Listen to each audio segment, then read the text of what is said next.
Hello everyone, I hope you doing વેલ.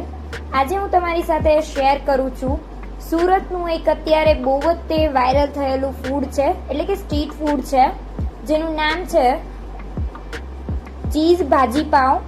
જે હું તમારી સાથે શેર કરું છું એની આખી રેસીપી.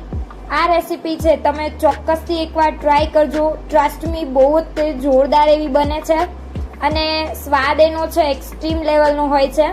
એકદમ સરસ સ્વાદ હોય છે. હું તમને શું કહું કે હું બોલું છું તો મારા મોઢામાં પાણી આવે છે.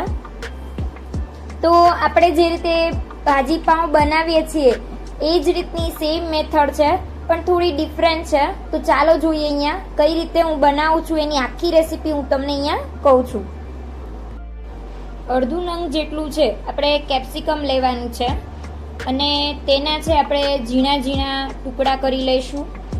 ત્યાર પછી 2 નંગ જેટલા મેં ટામેટા લીધા છે, એના આપણે છે થોડા મોટા જેવા પીસ કરવાના છે, કેમ કે આપણે છે એની એક પ્યુરી તૈયાર કરવાની છે. આપણે ડાયરેક્ટ સીધા તે સુધારીને તેલમાં નથી નાખવાના, એટલે એ થોડા મોટા કરશો તો ચાલશે. ત્યાર પછી આપણે છે મિક્સર જાર લઈ લઈશું અને તેમાં 2 કળી જેટલું લસણ, 1 ઇંચ આદુનો ટુકડો અને જે તીખું મરચું આવે છે એ 1 નંગ લીધું છે અને તેની છે આ રીતે પેસ્ટ બનાવી દેવાની છે. અને હવે આપણે જે લોયામાં અથવા જે તવલામાં ભાજી બનાવવાની હોય એમાં આ પેસ્ટને છે કાઢી લેવાની છે. ત્યાર પછી આને આ તે મિક્સર જાર છે એમાં આપણે ટામેટા છે એને પણ ક્રશ કરી લઈશું. તો તમે લોકો છે એકને એક પાઉંભાજી ખાઈને કંટાળી ગયા હોય તો આ ચીઝ ભાજી પાવ એકવાર ચોક્કસથી ટ્રાય કરજો. તમારા ઘરે જો ગેસ્ટ આવવાનો હોય ત્યારે પણ તમે આ બનાવશો તો એને પણ કંઈક યુનિક લાગશે, પણ હશે એકનું એક જ તે. તો હવે છે અહીંયા આપણે પ્યુરી તૈયાર થઈ ગઈ છે અને આ ગાજર અને બટેટા મેં બાફીને રાખ્યા છે. અહીંયા મેં માત્ર 2 જ સબ્જીનો ઉપયોગ કર્યો છે, બાકી કોઈ પણ સબ્જી ન હોય ને તો પણ ભાજીનો ટેસ્ટ એકદમ સુપર એવો આવે છે. હવે કઢાઈમાં છે આપણે પેસ્ટ તો ઓલરેડી એડ કરીને રાખી હતી, એમાં મેં તેલ એડ કરી દીધું છે. ત્યાર પછી થોડું કે ચડી જાય એ પેસ્ટ એટલે આપણે એની અંદર છે મરચાં એડ કરી દેવાના છે. તો અહીંયા જે કંઈ કેપ્સિકમ મરચાં આપણે સુધાર્યા હતા એ જ એડ કર્યા છે અને એને છે બરાબર રીતે આપણે સાતળવા દઈશું. લગભગ 3 થી 4 મિનિટ જેવું સાતળતા થશે. ત્યાર પછી જે કંઈ લીલા વટોણા છે એ મેં ફ્રોઝન કરીને રાખેલા જ છે પહેલેથી, એને મેં 15 મિનિટ જેવું છે ગરમ પાણીમાં પલાળીને રાખ્યા હતા, એટલે એને ચડતા બહુ વાર નહીં લાગે, ઝડપથી ચડી જશે. હવે આપણે એની અંદર છે જે કંઈ ટામેટાની પ્યુરી છે એ એડ કરવાની છે અને એને પ્રોપર છે તેલની અંદર છે મિક્સ કરી દેવાની છે. અને ભાજીમાં જે કાંઈ બધો મસાલો હોય છે જે આપણે એડ કરવાનો હોય છે એ પણ આપણે અત્યારે જ તે એડ કરી દઈશું. તો અહીંયા છે મેં 1.5 ચમચી જેટલું છે મરચું પાવડર એડ કર્યું છે. તમારું મરચું જે પ્રમાણે તીખું હોય એ પ્રમાણે તમે એડ કરી શકો છો. અહીંયા મારે મરચું છે એ મીડિયમ તીખું જ છે, બહુ એટલું બધું તીખું નથી. અને 1 ચમચી જેટલું ધાણા જીરું પાવડર અને 1/4 ચમચી જેટલી છે 1/4 ભાગની ચમચી છે એટલી હળદર લીધી છે અને 1 ચમચી જેટલો છે ગરમ મસાલો એડ કર્યો છે. ગરમ મસાલો છે તમે કોઈ પણ કંપનીનો લઈ શકો છો. અહીંયા મેં ઘરે બનાવેલો ગરમ મસાલો તે યુઝ કર્યો છે. ત્યાર પછી તમારા ટેસ્ટ પ્રમાણે છે તમારે મીઠું એડ કરવાનું છે અને આ બધાને છે પ્રોપર રીતે મિક્સ કરી દેવાનું છે અને એને 2 થી 3 મિનિટ જેવું ચડવા દઈશું, જેથી કરીને છે આપણું તેલ હોય એ બરાબર રીતે છૂટું પડી જાય. તો તમે જ્યારે આનો વઘાર કરશો ત્યારે એટલે મીન્સ કે આ રીતે ચડવા દેશો એટલે બધું ઉડશે, એટલે 5-1 મિનિટ જેવું છે એને ઢાંકી અને એને ચડવા દેવાનું છે. ત્યાર પછી છે તમારે પાઉંમાં છે આ રીતે કટ લગાવવાની છે. તો તમારે એ વાતનું ખાસ ધ્યાન રાખવાનું છે કે તમે જે છરીનો યુઝ કરો છો એ છરી છે એકદમ ધારવાળી હોય અને એકદમ પતલી હોય તો જ તે આવો સરસ કટ છે લાગશે. તમારે પાઉંમાં છે આવો ચોરસ કટ લગાવવાનો છે.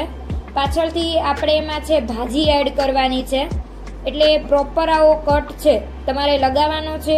જો છરી બુઠ્ઠી હશે તો પાઉં ફાટી જશે, અથવા તો આવું ચોરસ છે એ કટ બરાબર નહીં લાગે. તો આ વધેલો ટુકડો છે મેં કાઢી લીધો છે અને આ રીતે તમે જોઈ શકો છો કે સરસ એવું ચોરસ કટ લાગીને તૈયાર થઈ ગયો છે.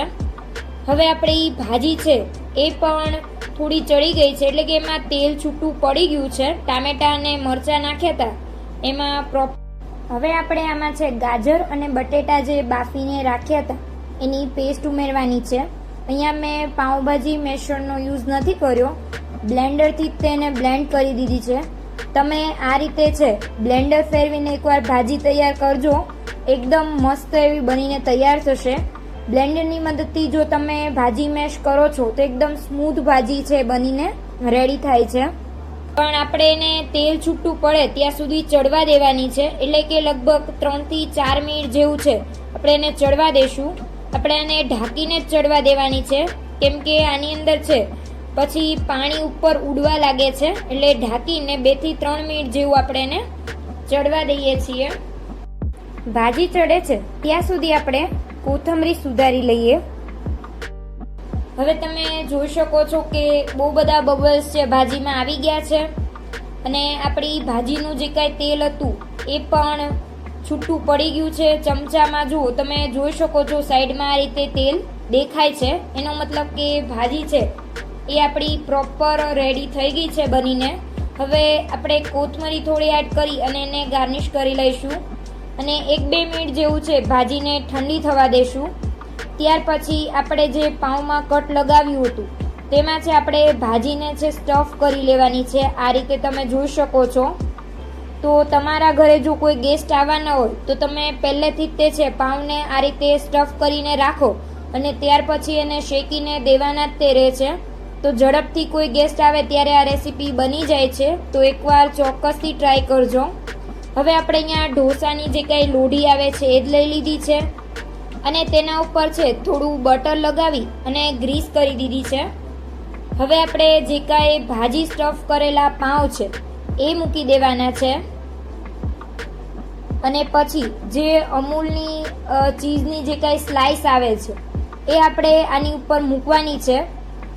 અહીંયા મેં અમૂલ ચીઝનો ઉપયોગ કર્યો છે, તમે કોઈ બીજું યુઝ કરવું હોય તો એ પણ કરી શકો છો.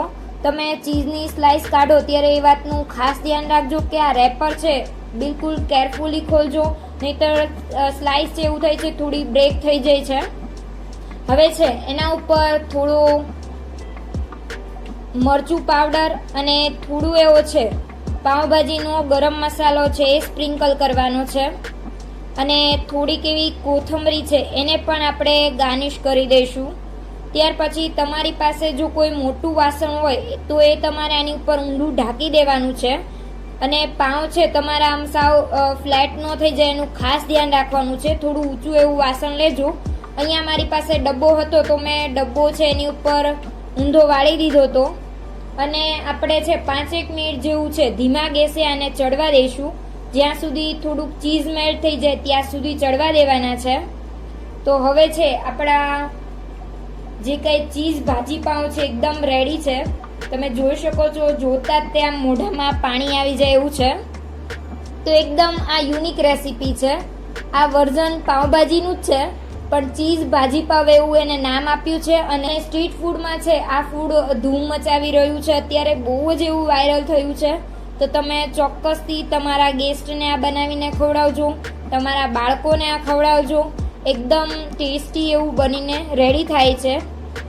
અહીંયા આને છે વચ્ચેથી આ રીતે કટ લગાવી દેવાનો હોય છે, ત્યાર પછી એને સર્વ કરવામાં આવે છે.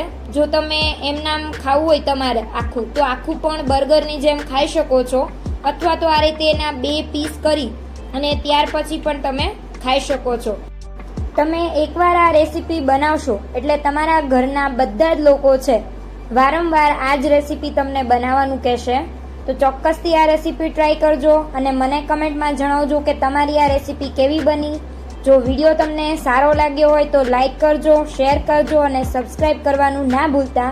હવે મળીશું નેક્સ્ટ વિડીયોમાં. Bye bye, take care.